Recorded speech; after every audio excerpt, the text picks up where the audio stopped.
नमस्कार। मैं doctor Mukesh Kumar Sharma, associate professor in zoology, सम्राट पृथ्वीराज चौहान गवर्नमेंट कॉलेज, अजमेर। पिछली क्लास में हमने पॉलीमरेज फर्स्ट के स्ट्रक्चर के बारे में डिस्कस किया था। हमने बताया था कि ये जो डीएनए पॉलीमरेज फर्स्ट है, ये पहला डीएनए पॉलीमरेज है जिसको कि डिस्कवर किया गया। और इसकी प्रोटियोलाइसिस से, यानी प्रोटीन ब्रेकडाउन एंजाइम से यदि हम इसको ब्रेक करते हैं तो इसमें दो प्रकार की चेन प्राप्त होती है। एक आपकी लार्जर चेन, जिसको कि हमने क्लीनो फ्रेगमेंट कहा था, जिसका मॉलिक्यूलर वेट 68 किलो डाल्टन था। इसमें ना जो पॉलीमरेज एक्टिविटी थी, जो कि इसके सी टर्मिनल एंड के 2/3 पार्ट पे थी, और एन टर्मिनल के 1/3 पार्ट पे इसमें एक्सोन्यूक्लियस एक्टिविटी थी, 3' to 5' एक्सोन्यूक्लियस एक्टिविटी। जो इसकी स्मॉलर जो चेन थी उसमें केवल एक्सोन्यूक्लियोलाइटिक एक्टिविटी थी, वो भी 5' to 3'। और ये जो एक्सोन्यूक्लियोलाइटिक एक्टिविटी जो है, ये बड़ी इंपॉर्टेंट है आपके आरएनए प्राइमर को हटाने के लिए। तो कि डीएनए जो पॉलीमरेज फर्स्ट है उसमें क्या है, दोनों प्रकार की तो एक्सोन्यूक्लियस एक्टिविटी होती है और एक पॉलीमरेज एक्टिविटी होती है। इस एक्टिविटी की सहायता से ये क्या करता है, निक का ट्रांसलेशन कर सकता है। निक का क्या, जैसे फॉर एग्जांपल ये आपका डीएनए है, ठीक है। डीएनए के अंदर ये आपका प्राइमर लगा हुआ है, या आरएनए है या डीएनए है। यहाँ पे क्या एक गैप है, ये रहा, जिसको हमने कहा निक लगा हुआ है, ठीक है। यहाँ पे क्या है, फ्री 3' OH एंड है यहाँ पे, ठीक है। और यहाँ पे पॉलीमरेज, यहाँ पे क्या है आपका फॉस्फेट एंड है, ठीक है। इस निक पे डीएनए पॉलीमरेज फर्स्ट बाइंड करता है और क्या करता है, न्यूक्लियोटाइड को 5' to 3' डायरेक्शन में कट करता है। यानी क्या हो गया, यहाँ पे जैसे बाइंड हुआ इस निक पे, ये क्या करता है कि इस 5' एंड से न्यूक्लियोटाइड्स को हटाता हुआ 3' पे जाता है। क्यों? क्योंकि इस डीएनए पॉलीमरेज फर्स्ट में 5' to 3' एक्सोन्यूक्लियस एक्टिविटी भी होती है। इस एक्टिविटी की सहायता से क्या करता है ये, यानी प्राइमर को भी हटा सकता है अथवा कोई भी डीएनए है उसको धीरे धीरे यहाँ से काट देता है। और इस 5' to 3' एक्सोन्यूक्लियस एक्टिविटी में विशेषता क्या होती है कि ये राइबो न्यूक्लियोटाइड जो होती है उनको भी ब्रेक ये कर सकता है, उनको भी कट ये कर सकता है। तो यहाँ पे बाइंड हुआ और इस तरफ है ना जो न्यूक्लियोटाइड्स को कट करता हुआ जाता है। और साथ में क्या करता है, ये एक नए स्ट्रैंड का निर्माण करता हुआ भी जाता है, ठीक है। यानी क्या हुआ, इस 3' स्ट्रैंड पे बाइंड करके और 5' to 3' एक्सोन्यूक्लियस एक्टिविटी की सहायता से ये जो भी बेसिस हैं, चाहे राइबोन्यूक्लियोटाइड हो या डीऑक्सीराइबोन्यूक्लियोटाइड्स हो, इनको कट कर देता है। और यहाँ पे क्या करता है, नए बेस का ये निर्माण करता है, या नए न्यूक्लियोटाइड्स को ये ऐड करता है, ठीक है। और उसके बाद में क्या हुआ कि नया डीएनए स्ट्रैंड सिंथेसाइज हो गया। यहाँ पे क्या हुआ, एक निक आपका बच जाता है, ठीक है। ये निक यहाँ पे रह गया है ना। और अब इस निक को इस निक को सील कौन करता है, आपका लाइगेज एंजाइम, है ना।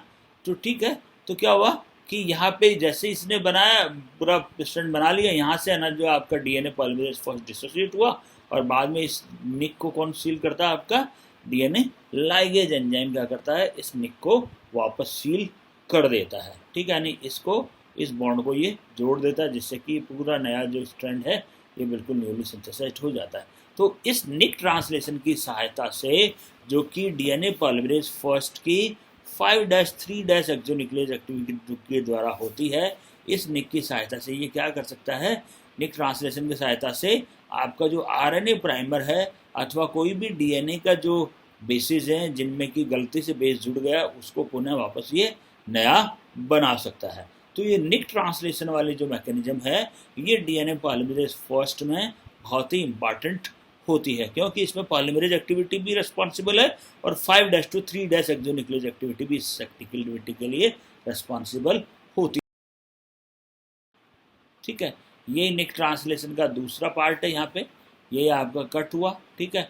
और यहाँ पे क्या हुआ, नए न्यूक्लियोटाइड को यहाँ से देखो ये कट हुआ, इसके बाद में नया न्यूक्लियोटाइड ये यहाँ पे ऐड हो गया। और यहाँ पे क्या हुआ, यहाँ पे इसने छोड़ दिया यहाँ पे, और यहाँ पे क्या हुआ, फिर आपका लाइगेज आकर के इस गैप को सील कर देगा। तो 5' एक्सोन्यूक्लियस एक्टिविटी की सहायता से क्या हो रहा है, ये पॉलीमरेज एंजाइम क्या कर रहा है, निक ट्रांसलेशन का कार्य यहाँ पे कर रहा है। तो 5-3 एक्सोन्यूक्लियस एक्टिविटी क्या करती है, निक ट्रांसलेशन का कार्य करती है। और यही एक्टिविटी के द्वारा क्या होता है, प्राइमर का रिमूवल होता है। जो आपका आरएनए प्राइमर जो जुड़ जाता है डीएनए रेप्लिकेशन में, उसका भी इस एक्टिविटी के द्वारा ही रिमूवल किया जाए। अब ये जो डीएनए पॉलीमरेज बहुत ही ज़बरदस्त है, लेकिन इसमें क्या है, इसको 1969 में John Cairns and Paula De Lucia ने ना जो आइसोलेट किया था, है ना। और उसमें क्या किया इसने कि बैक्टीरियल स्ट्रेन में ना जो ही isolated with only 1% DNA polymerase activity. तो John Cairns and Paula De Lucia ने इसको ना जो 1969 में म्यूटेंट बैक्टीरियल स्ट्रेन से इसको आइसोलेट किया था, जिसमें कि केवल 1% डीएनए पॉलीमरेज एक्टिविटी उपस्थित थी। ये जो म्यूटेंट था ये क्या था, बेसिकली यूवी रेडिएशन के अगेंस्ट में सुपर सेंसिटिव था। यानी ये जो म्यूटेंट था ये यूवी रेडिएशन के अगेंस्ट में संवेदी था। अन्यथा ये म्यूटेंट बिल्कुल सही था, लेकिन ये डिवाइड कर रहा था, है ना, और अपने डीएनए को भी रेप्लिकेट कर रहा था। डिवाइड कर रहा था इसका मतलब क्या था, डीएनए को भी ये रेप्लिकेट कर रहा था। ठीक है, इसका यदि हम देखें कंक्लूजन में, तो इसका मतलब क्या है कि क्या पता लगा इसमें कि ये जो डीएनए, ये जो बैक्टीरिया है, इसमें क्या है कि है ना जो डीएनए पॉलीमरेज फर्स्ट ही है ना जो इसका प्रिंसिपल रेप्लिकेशन एंजाइम नहीं होता इकोलाई में। क्यों? क्योंकि यदि डीएनए पॉलीमरेज फर्स्ट ही होता तो क्या है, डीएनए पॉलीमरेज फर्स्ट की जो न्यूक्लियोटाइड को ऐड करने की एक्टिविटी होती है वो लगभग 600 डीऑक्सीराइबोन्यूक्लियोटाइड्स पर मिनट में ये ऐड कर सकता है।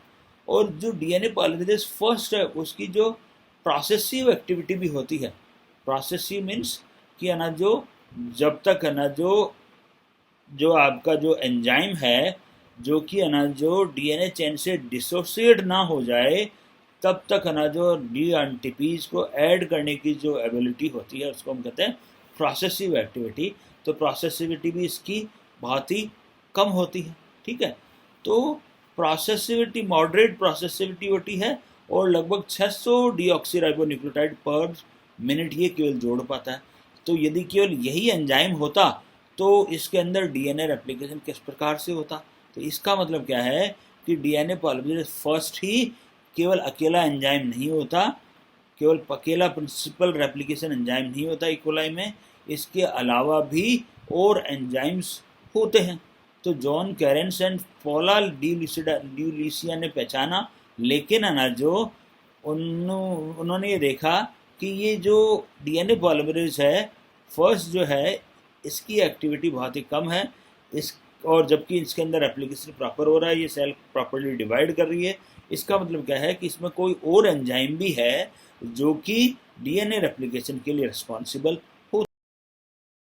अब इसके दूसरे क्लूज ये मानने गए, दूसरे क्लूज क्या थे कि इसकी जो, अब वो बताई दिया मैंने आपको कि इसके ना जो डीएनए पॉलीमरेज की जो डीएनटीपीज ऐड करने की जो प्रॉपर्टी होती है बहुत ही कम होती है, इसकी प्रोसेसिंग रेट बिल्कुल ना जो बहुत ही कम होती है। और इसका मतलब क्या है कि इसके अंदर कोई एडिशनल डीएनए पॉलीमरेज भी होता है। तो बायोकेमिस्ट ने पॉल ए म्यूटेंट से इसको प्यूरिफाइड किया था। ठीक है, अब इसके बाद में डीएनए पॉलीमरेज थर्ड का पता चला। ठीक है, थर्ड का पता चला तो इसका ये पता चला कि ये जो डीएनए पॉलीमरेज थर्ड है ये मेजर रेप्लिकेटिव पॉलीमरेज होता है इकोलाई में। क्यों? क्योंकि जो इसकी डीएनटीपीज ऐड करने की जो प्रॉपर्टी होती है वो 1000 डीएनटीपीज पर सेकंड ऐड कर सकता है, ये देखिए, है ना। और इसकी जो प्रोसेसिंग रेट होती है वो लगभग 5 लाख से ज़्यादा डीएनटीपीज ऐड करने की प्रॉपर्टी होती है। यानी डिसोसिएट होने से पहले लगभग ये 5 लाख से ज़्यादा डीऑक्सीराइबोन्यूक्लियोटाइड्स को इस पे जोड़ सकता है। इसकी जो एक्यूरेसी होती है वो भी ज़बरदस्त होती है, यानी जो ये बेसिस को जो ऐड करता है, जो कॉम्प्लीमेंट्री बेसिस को जो ऐड करता है वो बिल्कुल एक्यूरेटली ऐड करता है, यानी उसमें एरर की संभावना बहुत ही कम होती है। और इसमें लगभग 1 एरर पाई जाती है जब जब ये 10⁻⁷ DMTPs ऐड करता है, यानी 10 के ऊपर 7 जीरो लगा दो आप, उतने न्यूक्लियोटाइड ऐड करेगा तब उसमें केवल एक एरर मिलेगी, यानी इसकी जो एक्यूरेसी है वह बहुत ही ज़बरदस्त होती है। और इसके अंदर प्रूफ रीडिंग एक्टिविटी भी पाई जाती है। और प्रूफ रीडिंग यदि अपन देखें, प्रूफ रीडिंग एक्टिविटी के बाद में इसकी फाइनल एरर रेट यदि देखें तो 1:10⁻10 न्यूक्लियोटाइड्स में, यानी एक एरर मिलेगी जब ये 10⁻10 न्यूक्लियोटाइड ऐड कर दे, ठीक है। यानी 10 के आगे 10 जीरो लगा दो, उतने न्यूक्लियोटाइड ऐड करेगा तब इसमें केवल एक ही एरर मिलेगी, यानी इसकी जो एक्यूरेसी होती है वो बहुत ही ज़बरदस्त होती है प्रूफ रीडिंग के बाद में। ये जो डीएनए पॉलीमरेज थर्ड है, ये क्या है, एक होलो एंजाइम है जिसको हम लोग रेप्लिकेज भी कहते हैं, ठीक है।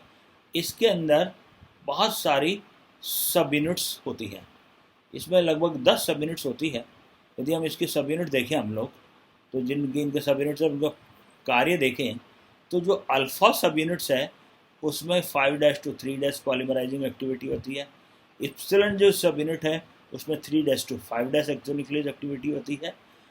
थीटा है उसमें अल्फ़ा एंड एप्सिलॉन असेंबली की एक्टिविटी होती है, यानी ये एक स्कैफोल्ड प्रोटीन की तरह काम करता है जिसपे कि अल्फ़ा और इप्सिलॉन जो सब यूनिट्स होती है वो इस पे जाकर के जुड़ जाती है, यानी ये इसके असेंबली के लिए करता है।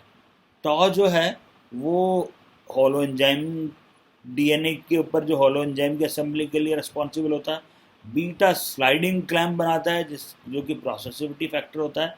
Gamma again clamp loading, gamma, delta, delta dash, x और साई जी, ये क्या है, सारी क्लैम्प लोडिंग कॉम्प्लेक्स का निर्माण करता है। अब यदि हम इसको ध्यान से देखें तो इसमें क्या है, केवल एक पॉलीमराइजिंग एक्टिविटी होती है और केवल एक 3-5 एक्सोन्यूक्लियस एक्टिविटी होती है। यानी क्या है, इसमें है ना जो आपका जो 5-3 एक्सोन्यूक्लियस एक्टिविटी का इसमें अभाव होता है। यानी क्या हो रहा है, इसमें केवल 3-5 एक्सोन्यूक्लियस एक्टिविटी है और 5-3 पॉलीमरेज एक्टिविटी इसमें होती है, ठीक है। और बाकी की जो सब यूनिट्स है ये है ना जो स्लाइडिंग क्लैम्प बना रही है, क्लैम्प लोडिंग कॉम्प्लेक्स बना रही है और अल्फा और इप्सिलॉन असेंबली के लिए कार्य कर रही है, और जो आपका होलो एंजाइम है उसको डीएनए के ऊपर लोड करने का कार्य कर रही है, ठीक है। तो इस प्रकार से जो डीएनए पॉलीमरेज थर्ड है उसमें 10 सब यूनिट्स होती है इक्वलाई में। जो ये अल्फा, इप्सिलॉन और थीटा ये तो क्या कर रही है, कोर एंजाइम का निर्माण कर रही है, और ये बाकी सब यूनिट मिलकर के, और ये कोर एंजाइम एंड बाकी सब यूनिट मिलकर के होलो एंजाइम का निर्माण ये करती है। तो ये 3 सब यूनिट तो क्या कर रही है, कोर एंजाइम बनाती है, और बाकी जो 7 सब यूनिट मिलकर के 3 सब यूनिट होलो एंजाइम का निर्माण ये करती है। ये देखिए आप इसके स्ट्रक्चर, इसमें आप ये देखिए अल्फा अल्फा है, बीटा बीटा है, एस है, डेल्टा है, टा है, डेल्टा डैश है, गामा है, साई है, एक्स है।